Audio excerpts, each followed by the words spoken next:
Okay, so Atmega 32 register. So this is a register that you need to know, okay, that you need to remember, okay, every time you use the Atmega 32. Okay, the first register here is called as a general purpose register, okay, which is this is your GPR. We already learned about it in last week. Okay, you have a total number of 32 GPRs available in Atmega 32. Okay, so this GPR is labeled by R0 to R31. Okay, the size of this register is 8-bit. Okay, and the function here is to store data temporarily. Okay, means that every time you're going to do the data processing, okay, every time the CPU going to do the arithmetics and logic operations, so it needs to be stored inside the general purpose register. So this general purpose register is very important in order to do data processing. Okay, a part of that, okay, inside we have a register known as an address pointer register. Okay, so this address pointer register is labeled by pointer register X, Y, and Z. Okay, so this pointer register X, Y, and Z is actually is a combination from general purpose register. Okay, which is X is combination of R28, R29. Sorry, X is R26, R27. Pointer register Y is R28, R29, YZ is R30 and R31. Okay, so the size is 16-bit, so that's why you need to have a combination of two general purpose register in order to make one pointer register. Okay, so the function here is to store address pointer. Okay, so this one here, this address pointer register is used in order whenever you're going to do a indirect addressing mode. Okay, then we have a stack pointer. Okay, so the label here is SP. So every time you see the SP here, you know that that is belong to stack pointer. Okay, the number of stack pointer available in Atmega 32 is 1. The size of this stack pointer is 16-bit. Okay, so the function of SP or stack pointer is to store a pointer to a group of data known as the stack. And then we have the program counter. Okay, this is another important register. You know, every time you're going to do the fetch and execute cycles, okay, you need the program counter will keep increasing, okay, which is this program counter here is used to point the address of the next instruction to be fetched and execute. So how many program counter available in Atmega 32? We have one, and the size of program counter is 40-bit only.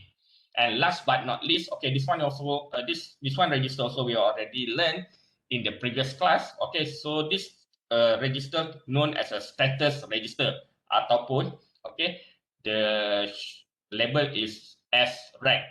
Okay, so this SREG, how many SREG available in Atmega 32? We have one status register. The size of the status register is 8-bit.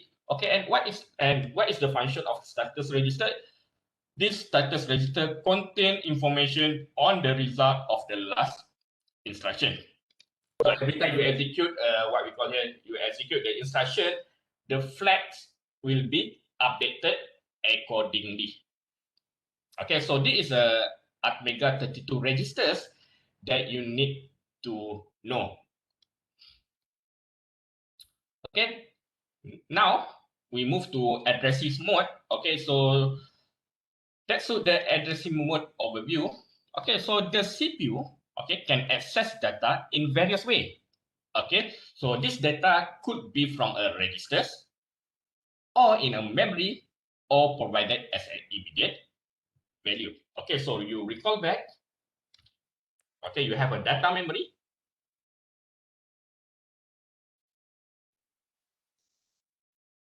Okay, so this is your data memory, and then you have a GPR.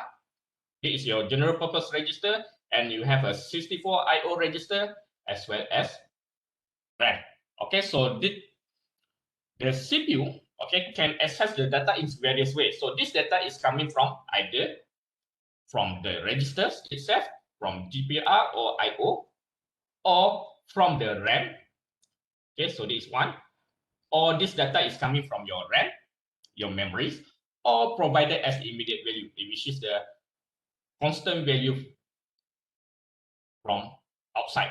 Okay, so this is okay. This by the way of accessing the data are called addressing mode. Okay, the way the CPU access this data with either is coming from the outside immediate value or constant value or inside your register or inside of your RAM is called as an addressing mode. Okay, so the various addressing mode of a microprocessor are determined when it is designed. Those cannot be changed by programmer. Okay, so this is a fixed lah. The way you're going to access these three data here is fixed. Okay, so you cannot change it. Okay, there are three basic addressing mode for AVR.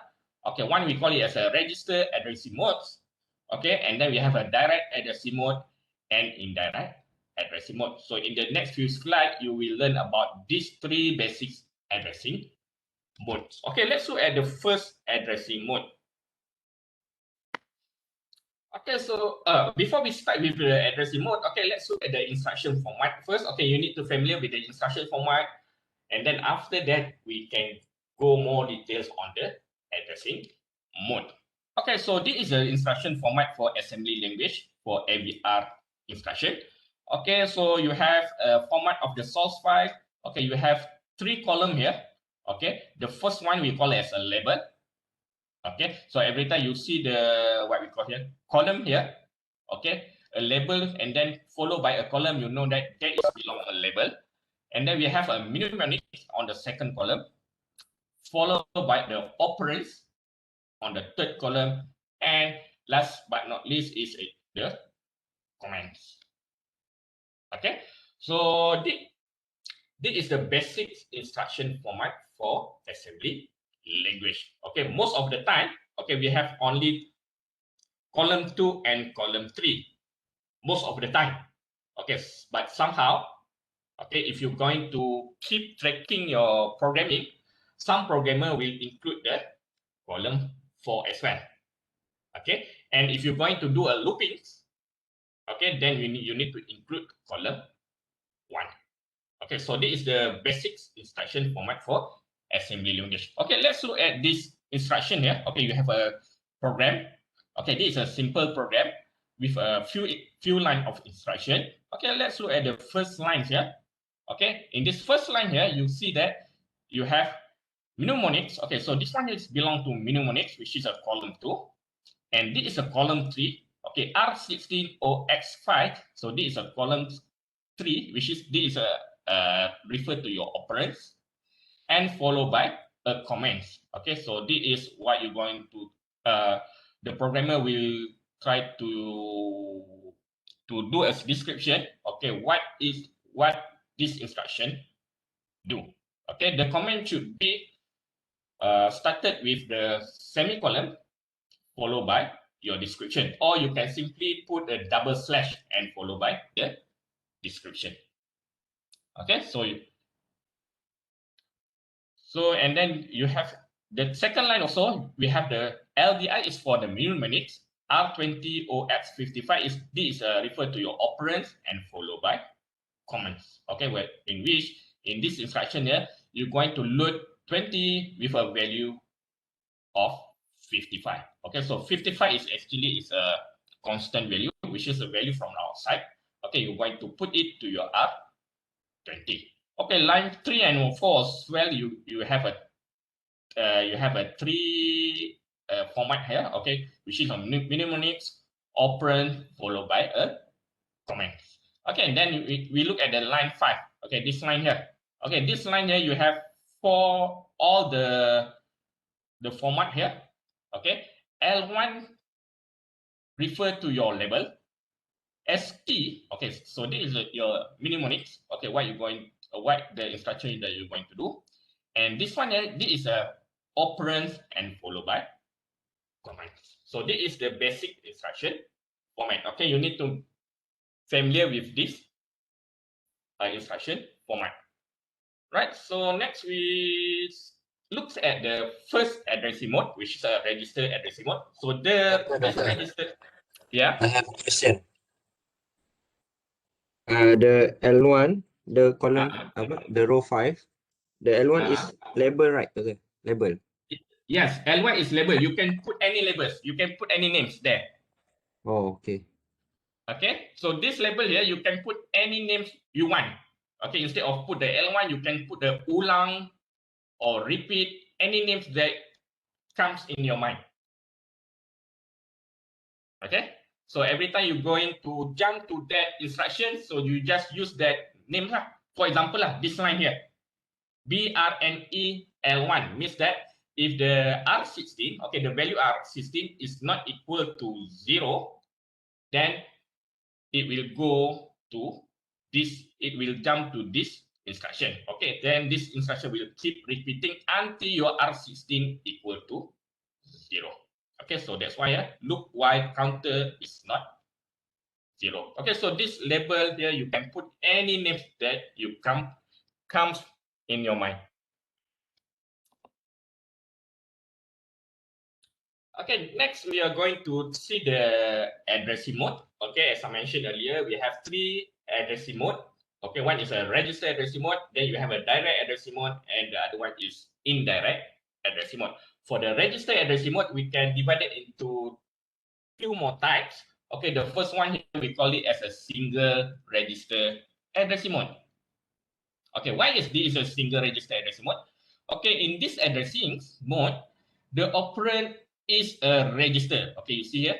Okay, the operand, okay, is a register. Okay, it only involves one register.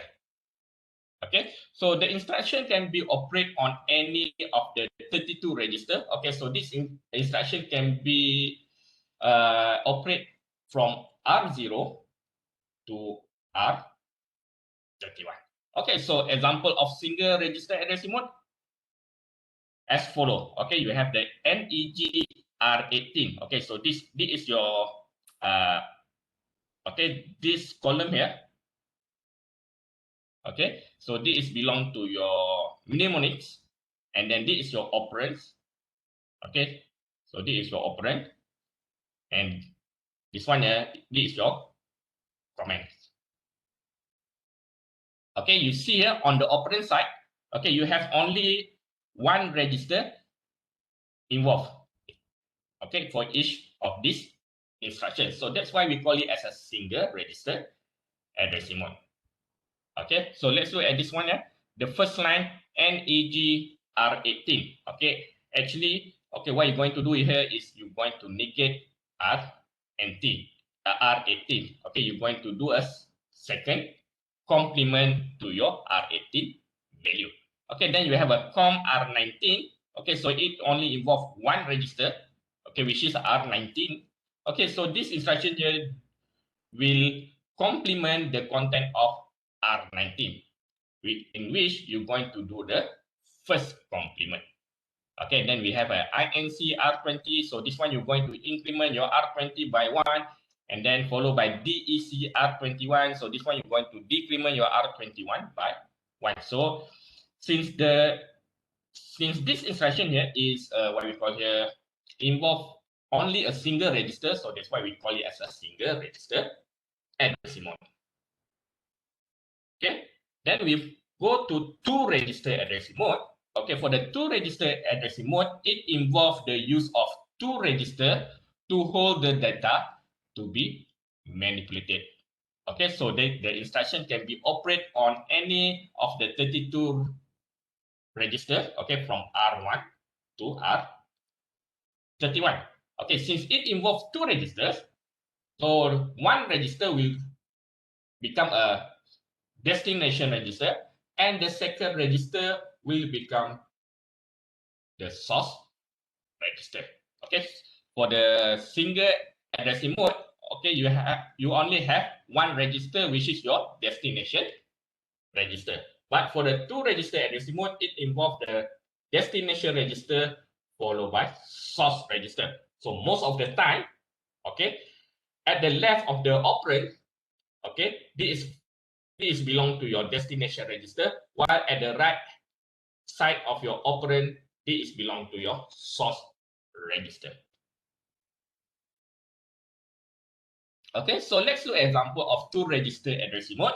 Okay, the first one here is ADDR20. R23.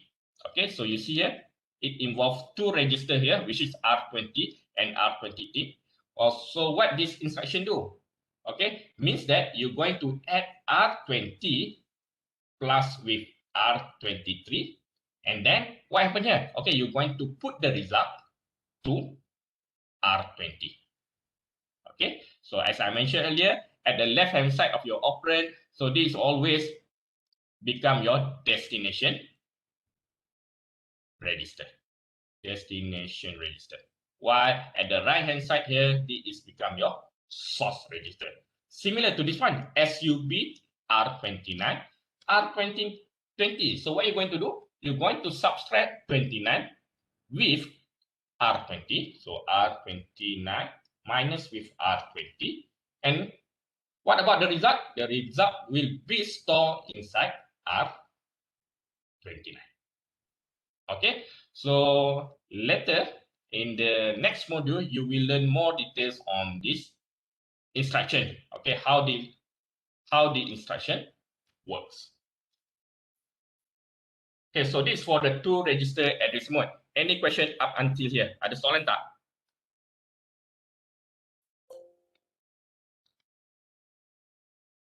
Okay, if no question, then we go to another register addressing mode called immediate addressing mode. Okay, so the constant value is sometimes referred to as immediate data since the operand comes immediately after the opcode. So every time you see the immediate addressing mode means that it involves the immediate data or a constant data or the data from the outside of your data memory. So immediate addressing mode can be used to load a data to any of the register R16 to R31 only. Okay, so only valid from R16 to R31.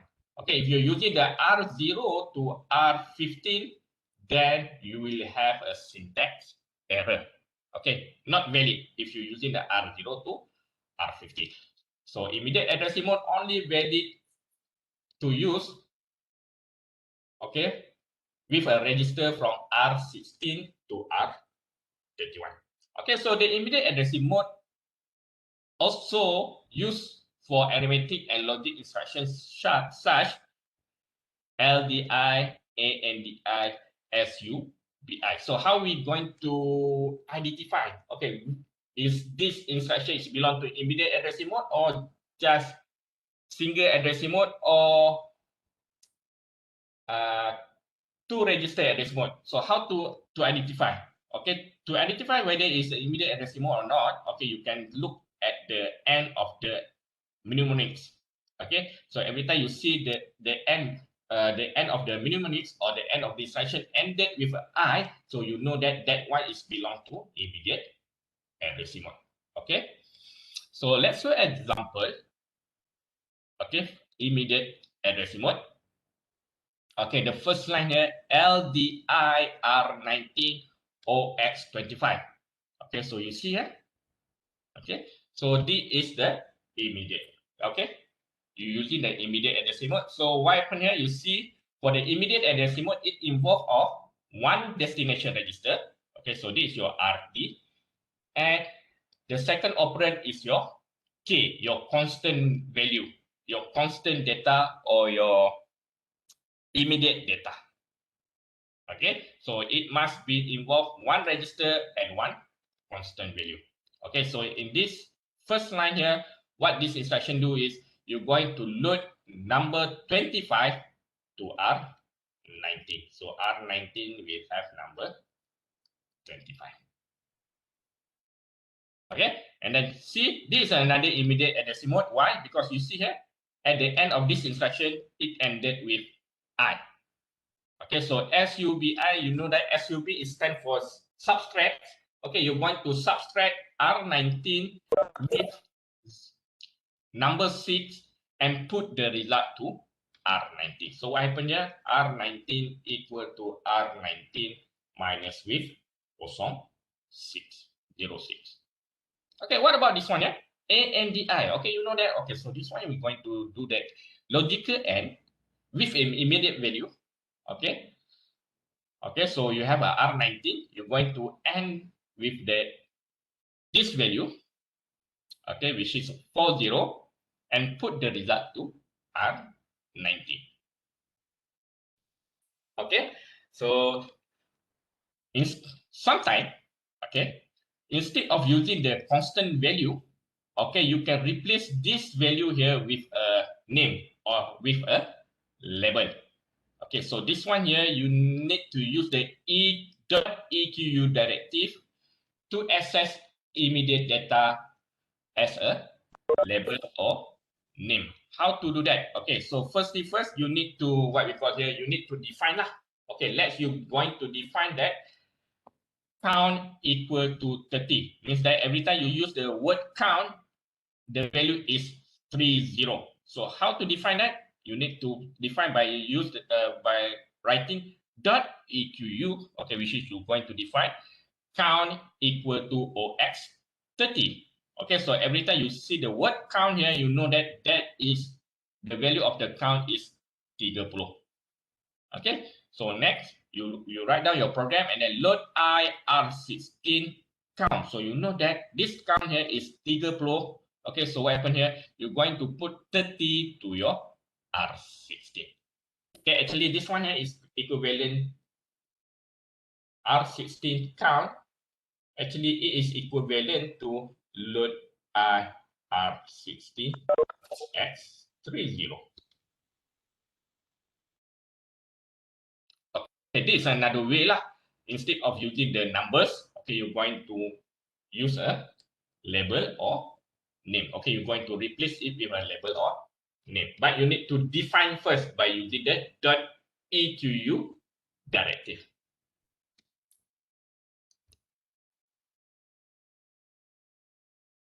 Okay, so that is for the register addressing mode. Any question up until here?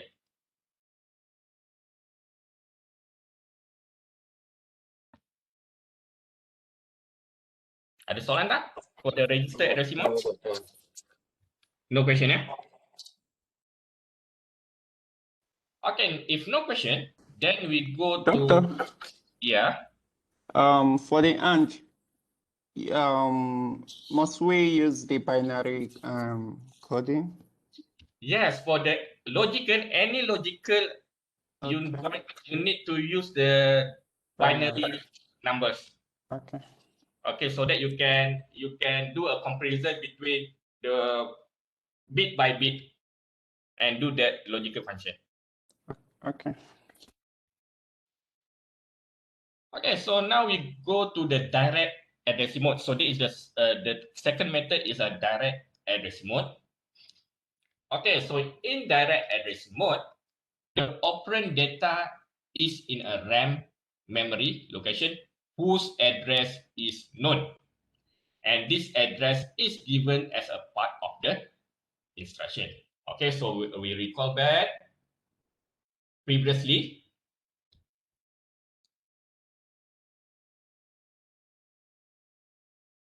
Okay, so this is your data memory. Okay, previously we learned about the register addressing mode. Okay, the register addressing mode can be between the registers while using the single register. Okay, so this is a single register lah. Okay, which is you going to do a single register address mode, and then two register address mode, which is involves two registers here, and the third one is a immediate value, which is value from outside. You're going to put it inside of your general purpose register. But for the direct addressing mode, okay, so this is you're going to do a instruction where the instruction where the data is from the RAM of the location whose the address is known. Means that it involves the RAM and IO, and either you're going to put it to the GPR or either you're going to store it to IO or RAM. Okay, so sometimes you're going to from here to your GPR, or from GPR, you're going to put it to your RAM. So this one here, we call it as a direct addressing mode. Okay, so the address field is a 16-bit address. Okay, since the data, this is a data memory. Okay, so the data memory, okay, sorry, this is a data memory. So this data memory have a memory address, which is, we already learned that the starting address of the GPR is started as 0000, and the RAM end here is 085F. Okay, by using a direct addressing mode, okay, so what happened here, we're going to refer to these addresses. Okay, so the address field is a 60-bit address. Okay, can take a value from 000 to FFFF, but for Atmega, it's only, okay, the address is only valid from 0000 to 085. Okay, so let's look at the example of direct addressing mode. Okay, so the first one here we will see LDS R90 OX560.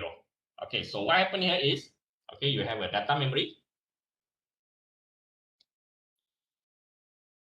Okay, you have a GPR, IO, and RAM.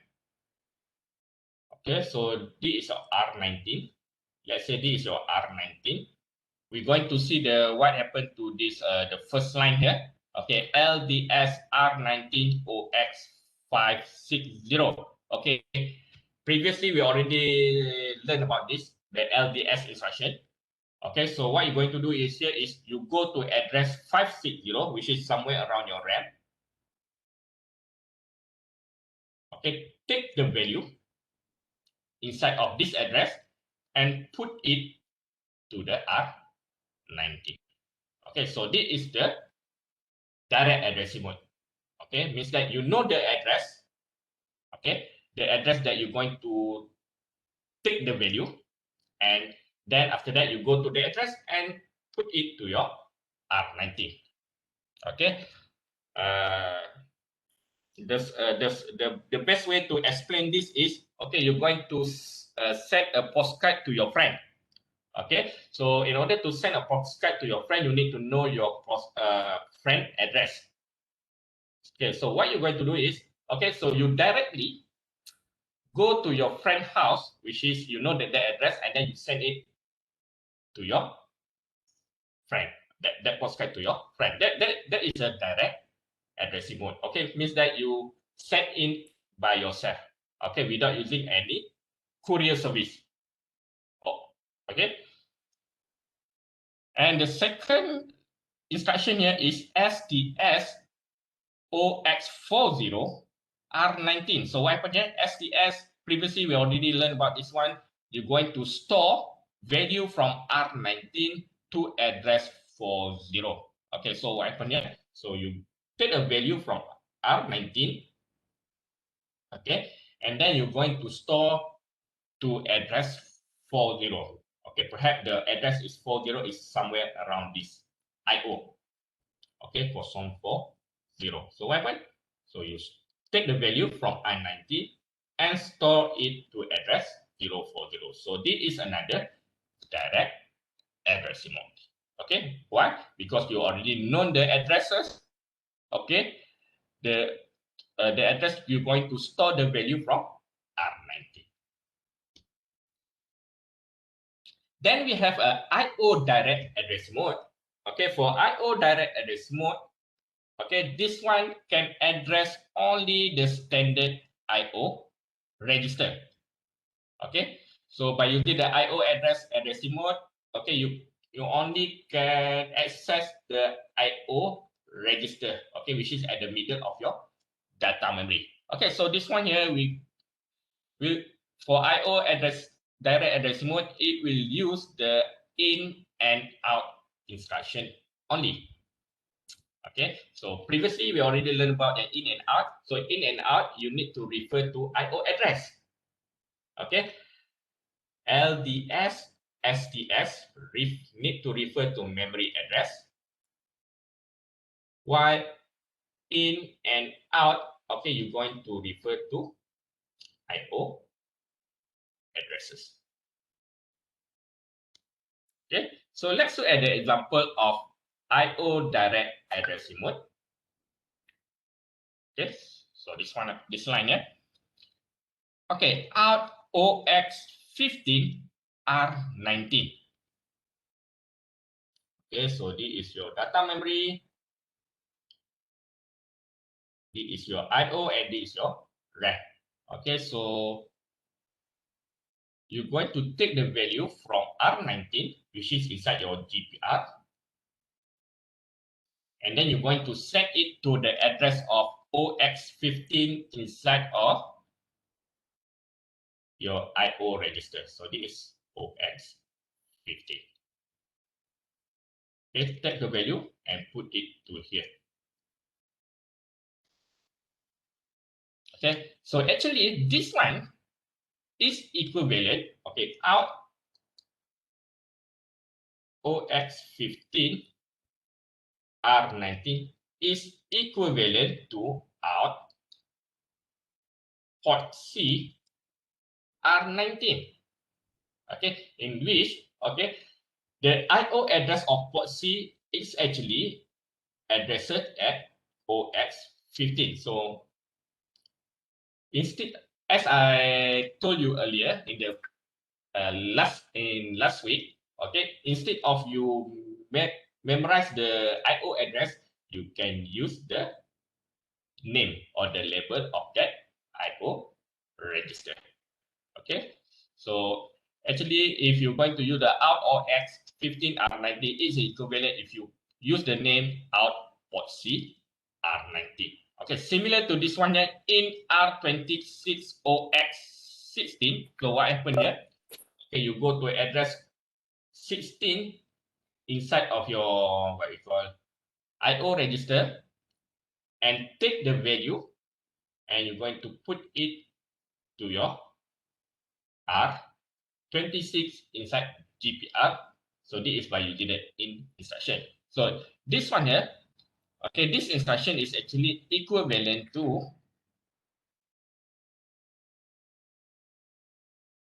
in R26 pin B. Okay, because the pin B is actually the memory address is 0x16. Okay, so you no need to remember this one. So just use the name of the register or the label of the register.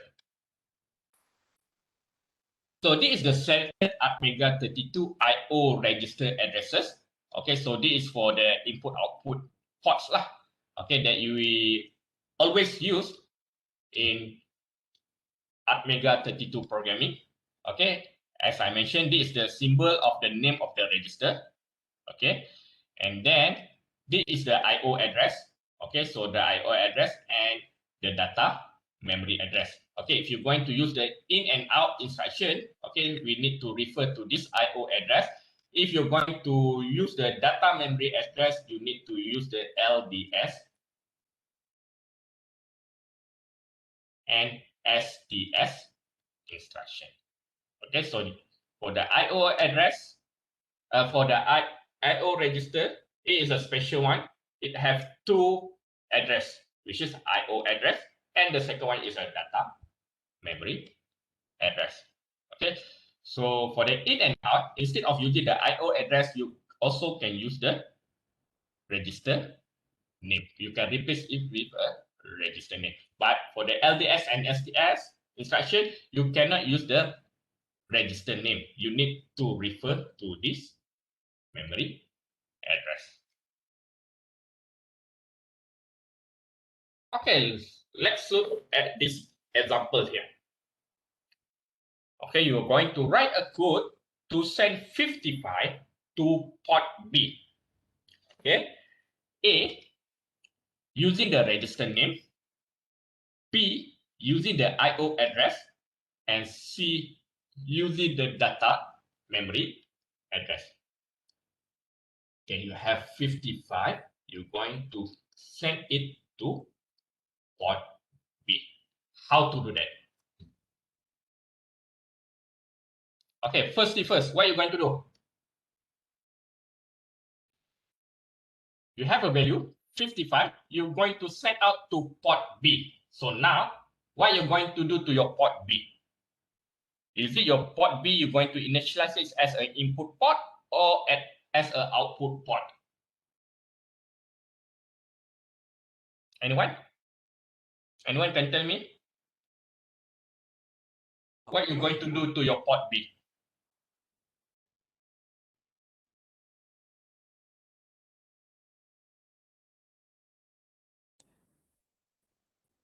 Doctor, you need to load in port B. Okay. So now you need to initialize your port B as a output port. Why output port? Because you have a value 55.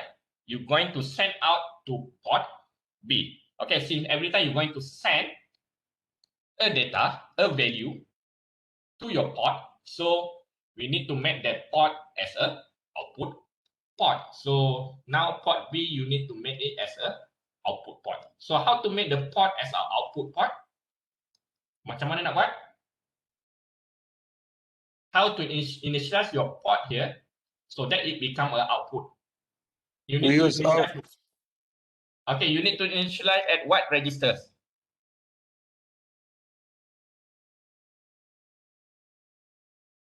R16. R16. Other than that? Okay, the first step. Before First you... step, we load the immediate value.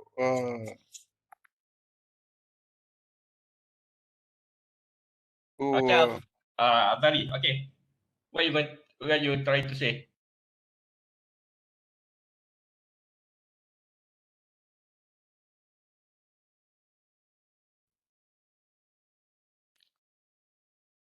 Okay, Azari. Yes, doctor.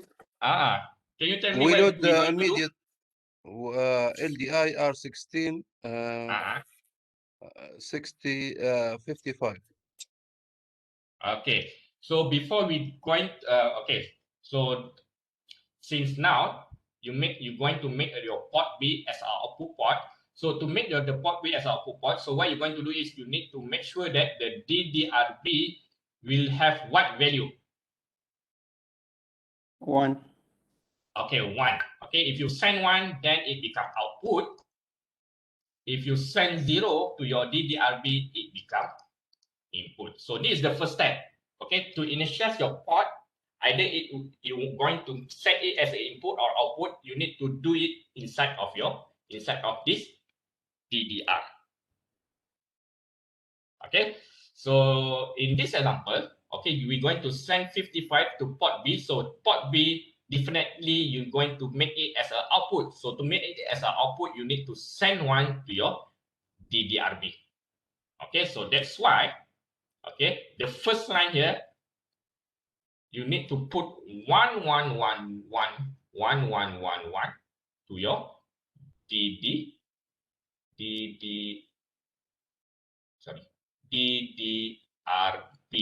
So how to do that?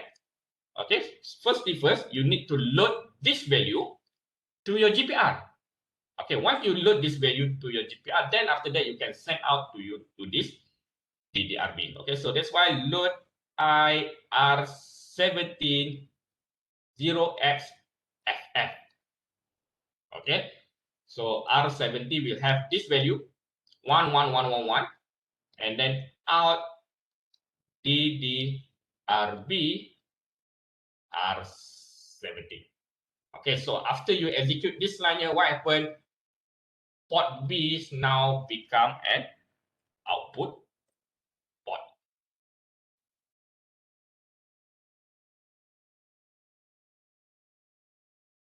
Okay, so every time you're going to use the port,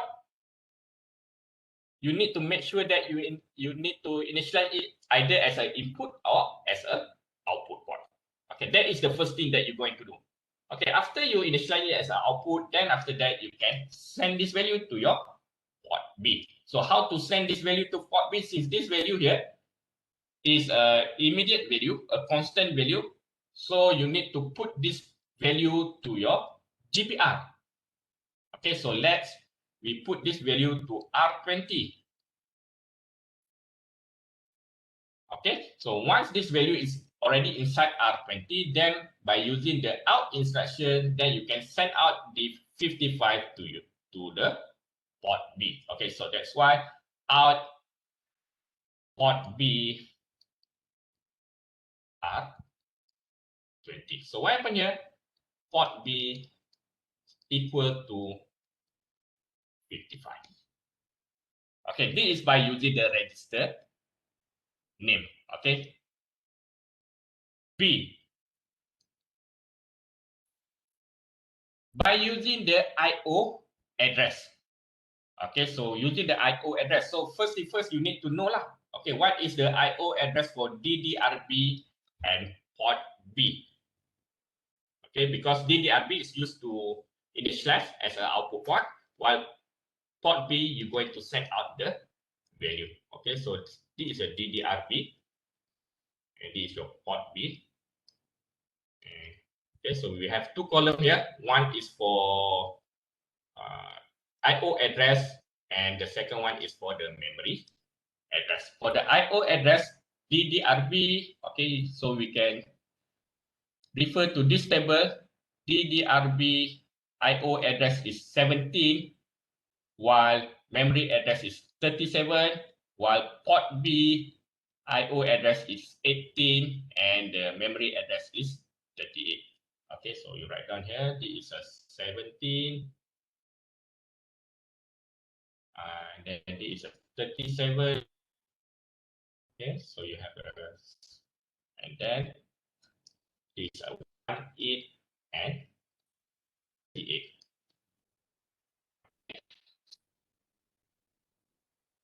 We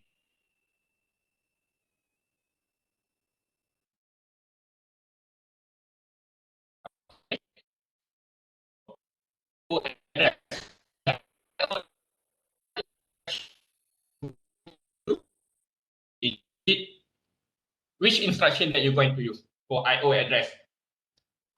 Is it in out or LDS STS?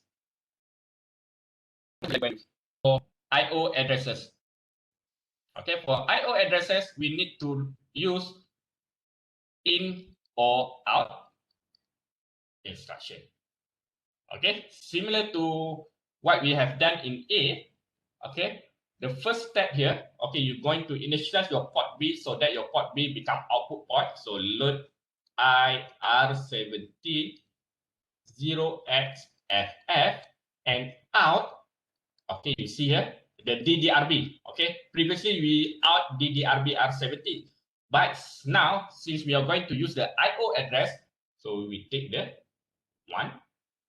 17. Okay, so OX17, replace the DDRB with OX17 R17.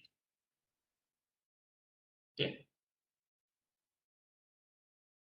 and then followed by load I R20 OX55 and then out port B. Okay, previously we used the names. Okay, now we're going to change it, replace it with an IO address. So the IO address is 18. So OX18 R20. Okay. So this is by using the IO address. Okay, previously we using the register name, and this is by using the IO address. And what about C? C use the data memory address. Okay, so data memory address, what you're going to do is, okay, sama lah. First, you need to initialize your port B so that your port B become output port, and then after that, you send the value to port B. So LDI R70 OXFF. Okay, now since this is a data memory, okay, so since this is a data memory, so the instruction that you can use is either LDS or SDS. Because we are referring to the data memory address, so we need to use the LDS or SDS. Okay, so SDS, since we're going to send out the value to the data memory, so SDS, okay, DDRB. So what is the DDRB address? By using a data memory 37. So you replace it with a 0 at 37 and R70. Okay, so this is the same thing lah. Okay, just replace the name with the memory address. Okay, then load I R20 OX55 and then SDS. Okay, so port B. What is the memory address of port B? 38. Okay, so you just replace with OX38 and R20. Okay, so this one. This is for direct addressing mode. Okay, for the direct addressing mode, you have two types of direct addressing mode. One by using the IO address, the second one by using the data memory address. So any question up until here? I think we stop here and then tomorrow we continue with indirect addressing mode. Ada soalan tak? Any other question?